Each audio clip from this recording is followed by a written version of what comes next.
Jadi untuk kita berkongsi lagi dengan lebih lanjut berkali itu kita anggun dan juga sopan ke rumah terbuka, kita bersama dengan perunding imej dan juga pengarah urusan Bahari Asyik Puan Zahalin Abdul Rahman dan juga di hujungnya iaitu pemilik butik Bahari Asyik Encik Jalani. Assalamualaikum. Waalaikumsalam. Terima kasih kerana bersama dengan kami. Nampak ini antara contoh anggun dan sopan ke rumah terbuka, Hazri. Jadi kita nak berkongsi lebih lanjutlah berkenaan dengan apa orang kata tu bagaimana untuk kita kelihatan lebih anggun dan juga sopan. Sebab kita tengok bila yang pergi rumah terbuka tu macam-macam gaya, macam fashion. Ada nak tampak simple tapi kadang-kadang macam kurang bersesuaian. Jadi mungkin kita boleh rungkai lebih lanjut daripada Okey. Terima kasih Hani. Okey, macam ni untuk rumah terbuka kita lebih ketengahkan fashion-fashion yang lebih selesa dari segi fabric, dari segi design juga. So kita dapati baju-baju tradisional kita sangat selesa dan anggun.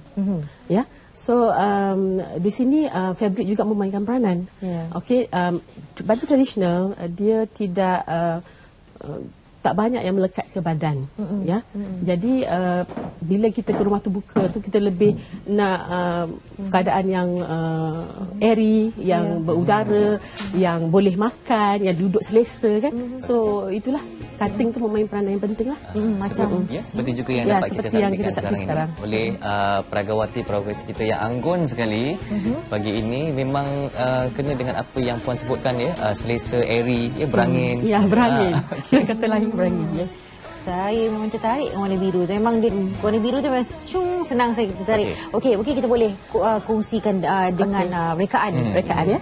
Okey, yang belah kanan yang warna turquoise tu itu kita panggil kurung tonteja. Kurung tonteja ni saya dapat ilham sebenarnya daripada baju kurung, tetapi kita combinekan gaya anarkali di bawahnya supaya dia lebih itulah yang saya kata tadi, berangin, supaya selesa dan dia jaga bahagian-bahagian tertentu untuk wanita. Ya, terutama bahagian perut yang very sensitif kan. Lepas makan pula tu kan. Ya, lepas makan pula. Tapi waktu raya dimaafkanlah. Ya, waktu raya betul. kita raya betul-betul. Okey, kalau lihat juga bercirikan tradisional, tapi nak kata tradisional 100% pun tidak juga, ada bezanya juga. Betul. Jadi bagaimana untuk rekaan Bahari Asyik ini membuat sesuatu design atau rekaan tu? Dia design bila kita kata klasik, dia akan involve dia akan mengambil kira fabric serta cutting lah ya.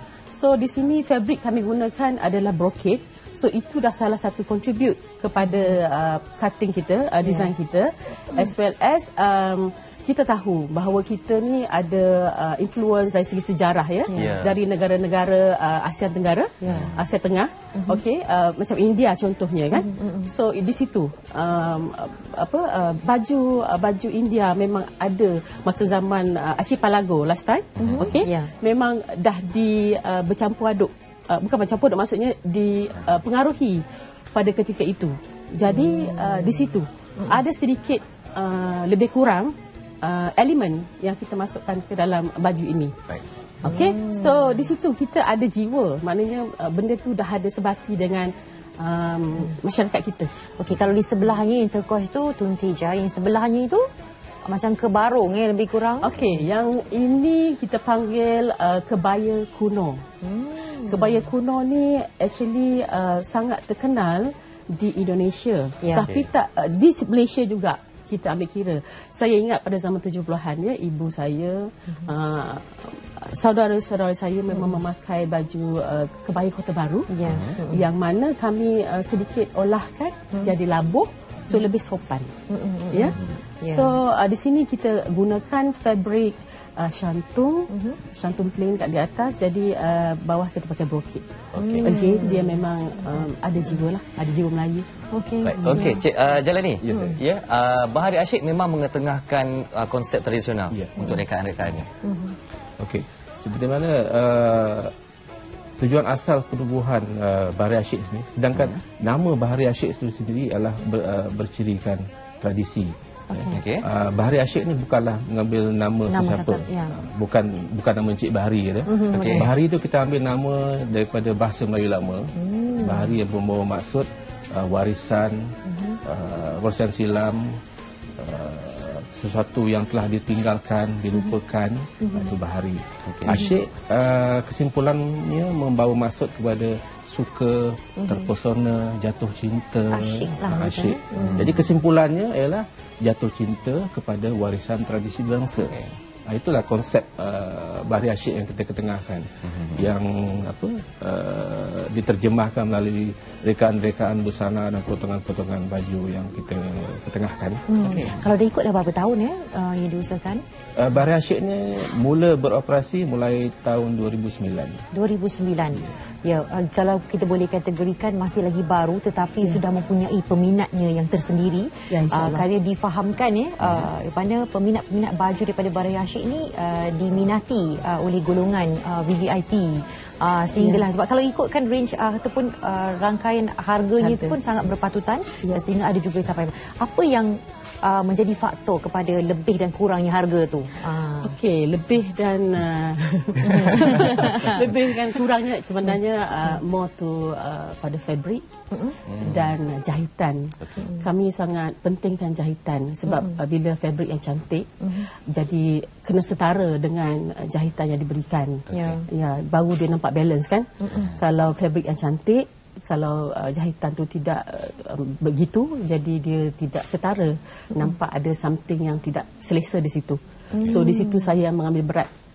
Setengah-setengah, kami ada range daripada 100.5, daripada kalau bernasib baik masa musim jualan murahnya sampai RM70 pun ada. Tetapi bila tu ceritanya? Yang seterusnya bila? Ada masa-masanya kan. Jadi di situ saya ambil kira kami ada range daripada fabric cotton sampai plain cotton, Egyptian cotton for lelaki yang pakai baju Melayu ni, jubah dan sebagainya, termasuk rayon ni. This is memang yang saya pakai ni. Ya, yang puan pakai ni, yang Hani pakai ni design khas saya. Yang mana saya memang ketika saya mencari fabric, sourcing fabric, saya akan lihat sekitar yang mana kita nak ketengahkan yang bersesuaian dengan target market kita, Malaysia maknanya. Memang kita tengok bila kita mencari tu culture lain ada ya. Culture kalau kita pergi ke Pakistan memang culture dia lah. Jadi kita kena ambil yang mana boleh diketengahkan. Baik. Okey, panjang ni. Okey, baik. Okey, sekarang ni okey, kalau dari sudut perbandingan minat ataupun kesukaan anak-anak muda sekarang ni tambah-tambah tahun ni kita tengok macam-macam gaya baju Melayu ni kita cerita pasal orang lelaki pula. Baju Melayu pun ada juga. Okey, jadi pandangan tentang pemodenan pakaian tradisional ni. Ada yang nampak macam hipster, ada yang jadi macam gaya. Macam pandangan Cik Jalani juga tentang pakaian tradisional ni. Pada saya lah, pemakaian baju Melayu ni kita harus berbalik kepada jati diri kita. Siapa kita sebenarnya? Harus kenal diri kita. Kita bangsa Melayu. Melayu itu apa? Melayu ini berkias sifatnya. Sedangkan kalau kita kaji pemakaian baju Melayu ni, asalnya bermula, kalau tak silap saya, berbalik kepada zaman kira-kira 600 atau 700 tahun dahulu. Bermula di zaman pemerintahan Sultan Melaka. Asalnya baju Melayu ini dulunya dipakai oleh para pesilat-pesilat, dipakai ketat. Jadi bila zaman pemerintahan Sultan Melaka tu, jadi cuba diubah suai supaya ianya lebih beralun, lebih sesuai untuk diketengahkan. Sedangkan rekaan baju Melayu ini sebenarnya membawa maksud yang tersendiri, yang ramai anak-anak muda generasi sekarang tak mengerti. Contohnya baju Melayu ni ada butang 7, butang 5, teluk baju Melayu cekak musang dan baju Melayu teluk belanga. Kalau yang butang 5 tu ada maksudnya. Ada maksud. Ada ramai anak-anak Melayu, anak-anak generasi sekarang tak tahu. Sedangkan butang 5 tu membawa maksud rukun Islam. Rukun Islam kita ada 5 kan? Ya, betul. Kita ada 5. Saya pakai butang 5 sekarang. Kita pakai butang 5 ya. Jadi kalau butang 3 tu maknanya tak lengkap. Boleh diubah suai. Ada maksudnya. Dengan poket 3 tu, satu di atas, 2 di bawah tu, bercirikan 3 perkara, iaitu Islam, iman dan ihsan. Itu yang ramai generasi sekarang tak mengerti. Begitu juga dengan letaknya songkok, gayanya samping ni, ikatan samping itu. Jadi ini semua ada elemennya. Tapi alhamdulillah lah adanya mereka-mereka seperti Bahari Asyik yang masih lagi mengetengahkan rekaan tradisional supaya generasi muda kita sekarang ini dapat kenal, menghayati dan juga menggayakannya. Betul. Bila kita cakap tentang pakaian tradisi, mungkin ramai yang memikirkan macam tak berapa selesa ataupun panas dan sebagainya. Tetapi sebenarnya kita boleh mencari satu ruang untuk kita pakai yang lebih selesa. Contohnya macam ni saya ni. Tak rasa panas langsung. Ini contohnya kan. Maknanya anda boleh nampak tradisional tapi boleh nampak lagi anggun dan sopan. Dengan itu kami